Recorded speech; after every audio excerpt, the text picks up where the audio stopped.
Hello dear students, welcome back to organize knowledge channel. और आज की जो वीडियो है उसमें हम डिस्कस करेंगे वर्कशीट नंबर 44 क्लास 8 विषय सामाजिक विज्ञान है। और ये वर्कशीट आपके लिए 29 दिसंबर 2021 के लिए शेड्यूल की गई है। आज की जो वर्कशीट है प्यारे बच्चों, उसमें हम अध्याय 5 उद्योग जो चैप्टर है उसी को कंटिन्यू करते हुए आगे पढ़ेंगे। सो वर्कशीट शुरू करने से पहले प्लीज़ चैनल को सब्सक्राइब कर दीजिए, बेल आइकन को भी प्रेस कर लो ताकि आपको आने वाली वीडियोस की नोटिफिकेशन वो समय से मिल जाए। सो देखिए आज की वर्कशीट में क्या दिया गया है। हम बात करेंगे उद्योगों की अवस्थिति को प्रभावित करने वाले कारकों की, यानी उद्योगों को कौन कौन से कारक हैं जो प्रभावित करते हैं। तो उद्योगों की अवस्थिति को प्रभावित करने वाले कारकों में सबसे पहले हम बात करते हैं सरकारी प्रोत्साहन की। ठीक है, कि सरकार जो है कितना प्रोत्साहित करती है उद्योगों को, इस बात पे जो है उद्योग निर्भर करते हैं। दूसरा अगर हम बात करें कारक, वो है बाजार की। तो बाजार की हम बात करें तो उद्योग जो है वो बाजार के निकट होना आवश्यक है ताकि जो उत्पादन होता है वो जो है बाजार में उसको बेचा जा सके और जिससे लाभ जो है वो मिल सके उद्योग लगाने वाले को। तीसरा है परिवहन के साधन। परिवहन के साधन जो है वो भी उद्योगों की अवस्थिति के लिए ज़रूरी है, क्योंकि उद्योगों को चलाने के लिए कच्चे माल की आवश्यकता होती है और कच्चे माल जो है वो परिवहन के साधनों के द्वारा उपलब्ध नहीं कराया जा सकता है। और जो भी उत्पाद बनते हैं उनको भी बाजार में भेजने का काम परिवहन के साधनों के द्वारा ही होता है। इसीलिए परिवहन के साधन किसी भी उद्योग के, आप कह सकते हो, उसको सफल बनाने के लिए बहुत ज़्यादा ज़रूरी हैं। नेक्स्ट देखिए पूंजी। पूंजी भी जो है उद्योगों को प्रभावित करती है कि कितनी पूंजी किसी उद्योग में लगाई जा रही है। नेक्स्ट है श्रमिकों की उपलब्धता। देखिए अब उद्योग लगेगा तो उसके लिए जो है लेबर भी चाहिए, काम करने वाले भी चाहिए।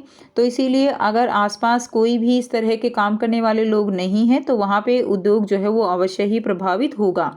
इसलिए उद्योग वहीं जो है लगाना चाहिए जहाँ पर जो लेबर है यानी श्रमिक जो है काम करने वाले लोग वो मिल सके। नेक्स्ट है जल स्रोतों की उपलब्धता।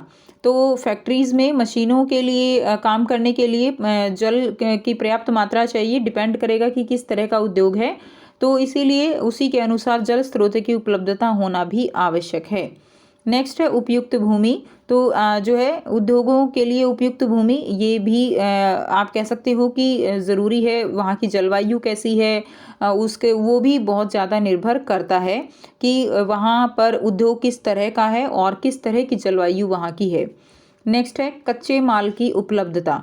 अब कच्चे माल की उपलब्धता ये बहुत ज़रूरी है। अब कोई भी फैक्ट्री है, मान लीजिए अगर जो है चीनी बनाने की जो है उद्योग स्थापित करना है, उसके लिए कच्चा माल गन्ना है और जो गन्ना है वो बहुत दूर से लाया जा रहा है। तो उसमें क्या होगा, उसमें लागत ज़्यादा होगी और जो बचत होगी वो कम हो जाएगी। इसीलिए उद्योग लगाने से पहले कच्चे माल की उपलब्धता को देखना ज़रूरी है कि कच्चा माल जो है उस उद्योग को उपलब्ध हो पाएगा या नहीं हो पाएगा। तो ये सारे कारक हैं जो उद्योगों को क्या करते हैं, उद्योगों को प्रभावित करते हैं। उसके बाद देखिए उद्योग जो है उन्हीं स्थानों पर केंद्रित होते हैं जहां कच्चे माल की उपलब्धता, उपयुक्त भूमि, जल आपूर्ति, श्रम शक्ति, पूंजी, ठीक है, परिवहन और बाजार आसानी से क्या होते हैं, उपलब्ध होते हैं। कभी कभी सरकार क्या करती है, कम दाम पर जो है विद्युत उपलब्धता, कम लागत पर परिवहन सुविधा और अन्य अवसंरचना जैसे प्रोत्साहन प्रदान करती है ताकि पिछड़े क्षेत्रों में भी उद्योग स्थापित किए जा सके। तो जो सरकार है वो प्रोत्साहित करती है उद्योग लगाने के लिए और अपने आप से कुछ हेल्प भी करती है उद्योग लगाने वालों की, ताकि जो पिछड़े एरिया हैं उनमें लोग उद्योग लगाएं और उससे क्या होगा, उससे जो है वहाँ पर लोगों को क्या मिलेगा, रोजगार जो है वो लोगों को मिलेगा।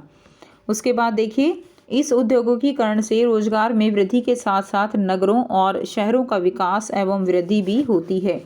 तो औद्योगिकरण अगर बढ़ेगा तो उससे क्या होगा, नगर और शहरों का विकास जो है वो भी बढ़ता है और लोगों को क्या मिलता है, लोगों को रोजगार जो है वो मिलता है। उसके बाद देखिए औद्योगिक तंत्र के भाग। तो औद्योगिक जो तंत्र होता है उसको हम 3 भागों में बांट सकते हैं। पहला है निवेश, दूसरा है प्रक्रम और तीसरा है निर्गत। औद्योगिक तंत्र में निवेश, प्रक्रम और निर्गत शामिल है। निवेश में कच्चे माल, श्रम और भूमि की लागत, जल की उपलब्धता, परिवहन, विद्युत और अन्य अवसंरचनाएं शामिल हैं। तो निवेश में क्या है, निवेश किया जाता है कच्चे माल का, श्रम का, भूमि की लागत है, जल की उपलब्धता, ये सारी चीज़ें क्या हैं, ये सारी चीज़ें निवेश होती हैं। ठीक है, जो एक उद्योग को चलाने के लिए जो चीज़ें चाहिए वो सारा उसमें क्या करना पड़ता है, निवेश करना पड़ता है। उसके बाद आता है दूसरा जो प्रोसेस है वो है प्रक्रम। इसमें कई तरह के क्रियाकलाप शामिल हैं, जैसे कच्चे माल को परिष्कृत माल में परिवर्तित करते हैं। उसके बाद आता है यानी जो भी बीच में प्रोसेसिंग होती है कच्चे माल को उत्पाद में बदलने की, वो सारी प्रोसेसिंग है वो प्रक्रम कहलाती है। नेक्स्ट हम बात करेंगे निर्गत की। निर्गत अंतिम उत्पाद और इससे अर्जित आय है। क्लियर। तो निर्गत में जैसे मान लीजिए अब चीनी जो बनानी है गन्ने से, तो गन्ना तो हो गया निवेश, और उसमें जो भी आप लगाओ कि उसमें बिजली लगती है, मशीनों से जो विद्युत दी जाती है, उसके अलावा परिवहन है, उसमें जो लेबर लगी है, कच्चा माल लगा है, वो सब तो निवेश हो गया। अब गन्ने से चीनी बनने तक का जो प्रोसेस होता है पूरा, वो सारा प्रक्रम हो गया, और जो चीनी है वो उत्पाद हो गया, और उससे जो आय मिलेगी वो क्या है, वो जो है निर्गत कहलाएगा। ठीक है। उसके बाद देखिए निर्गत में क्या आएगा, निर्गत में अंतिम उत्पाद और उससे अर्जित जो है आय आती है। अब अगर हम सूती वस्त्र उद्योग के संदर्भ में बात करें तो कपास, मानव श्रम, कारखाना और परिवहन वो सब क्या है, लागत है। जबकि प्रक्रम में उसकी ओटाई, कटाई, बुनाई, रंगाई, छपाई ये सब क्या है, ये सब उसका प्रक्रम है। और अंत में निर्गत जो है वो प्रक्रम का उत्पाद है। जैसे कमीज जो आप पहनते हो वो क्या है, उसका निर्गत का उत्पाद रहेगा। क्लियर है। उसके बाद देखिए अब आपको स्टूडेंट्स यहाँ पे 3 जो है क्वेश्चन दिए गए हैं, बहुत आसान से क्वेश्चन है बच्चों, जिनके आंसर हम करेंगे। पहला प्रश्न है उद्योगों की अवस्थिति को प्रभावित करने वाले कारक कौन कौन से हैं।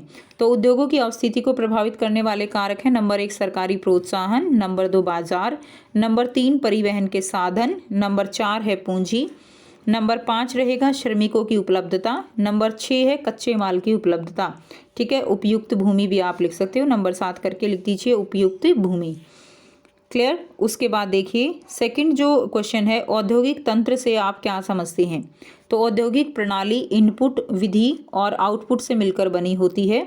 इनपुट का मतलब यहाँ पे क्या है, निवेश, विधि का मतलब है प्रक्रम, और आउटपुट का मतलब है निर्गत। ठीक है। इनपुट में कच्चा माल, भूमि की लागत, श्रम, मशीनरी, परिवहन, बिजली और अन्य शामिल हैं। इसे विधि द्वारा आउटपुट यानी तैयार माल में बदला जाता है। ठीक है बच्चों, तो ये जो है क्या है, पूरा ये औद्योगिक तंत्र होता है जिसमें हम इनपुट, विधि और आउटपुट जो है इसकी बात करते हैं। नेक्स्ट देखिए प्रश्न 3 है आपके द्वारा प्रयोग में लाई जाने वाली किन्हीं 5 वस्तुओं में निवेश की सूची बनाइए। तो 5 वस्तुओं में निवेश जो है उनकी सूची आपको बनानी है। जैसे ब्रेड है, ब्रेड को बनाने के लिए ज़मीन, एक जहाँ फैक्ट्री लगेगी ज़मीन चाहिए, मज़दूर चाहिए, बिजली चाहिए, आटा चाहिए। पेन को बनाने के लिए ज़मीन, मज़दूर तो हर एक में चाहिएगी। ठीक है ना, ज़मीन, मज़दूर तो हर एक में चाहिए, इसके बिना तो कुछ हो नहीं सकता। उसके बाद प्लास्टिक, रंग चाहिए पेन बनाने के लिए। मोटरसाइकिल के लिए ज़मीन, मज़दूर के साथ साथ रबड़, टायर, मशीन, रंग ये सब चाहिए। मोबाइल के लिए ज़मीन, मज़दूर, मशीनें चाहिए। ठीक है। शर्ट के लिए ज़मीन, मज़दूर, बटन, कपड़ा, रंग जो है ये सब चाहिए है। ठीक है। तो ये थी स्टूडेंट्स आपकी आज की एसएसटी की वर्कशीट। आई होप सभी बच्चों को ये क्लियर है। कोई भी डाउट है तो आप पूछ सकते हो। वीडियो अच्छी लगे तो प्लीज़ इसको लाइक कीजिए, शेयर कीजिए और चैनल को सब्सक्राइब कर लीजिए। So thanks for watching. मिलते हैं नेक्स्ट वीडियो में नेक्स्ट वर्कशीट के साथ। Take care, bye bye.